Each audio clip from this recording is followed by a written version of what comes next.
Hi అండి, నమస్తే.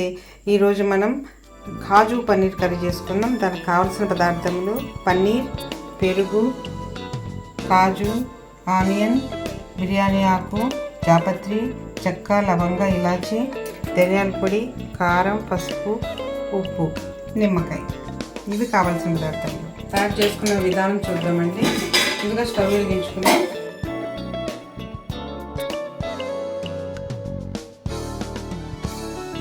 Oil పోసుకుందామండి. నువ్వుల నూనె వేస్తున్నాను, కొంచెం ఘీ వేస్తున్నాను.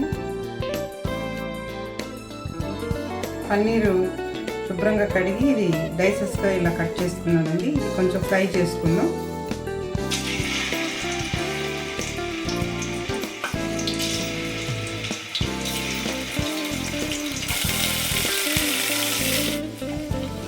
చూడండి, కొంచెం ఫ్రై అయిపోయింది. తీసేద్దాం. ఎక్కువ ఫ్రై అయినా మాడకూడదు, ఇలా కొంచెం వైట్గానే ఉండాలండి. నువ్వుల నూనె వేసుకున్నాం తర్వాత నువ్వులు వస్తుంది. అది మామూలు. జీడిపప్పు ఫ్రై చేసుకున్నామండి.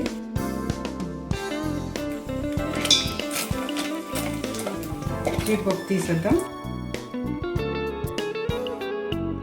ఆనియన్స్ వేసుకుందాం. కొంచెం పసుపు, గరం మసాలా అన్నీ వేసేసుకుందాం. ఇప్పుడు కూడా స్టవ్ వెలిగించుకున్నామండి. జీడిపప్పు ఉడికించుకుందాం.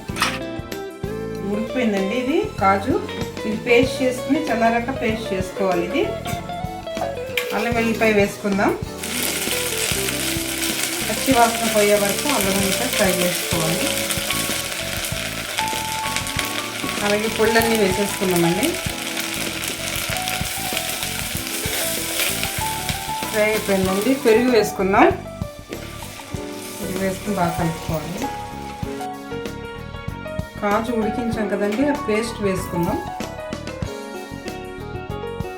అలాగే ఇందులో కొంచెం వాటర్ వేసుకుని వేసుకుందాం.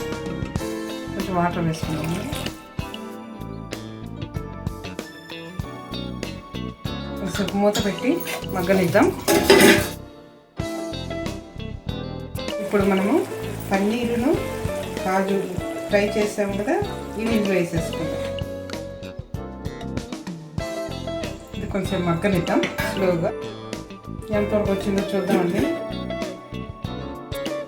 అయిపోయింది. నిమ్మకాయ వేసుకుందాం.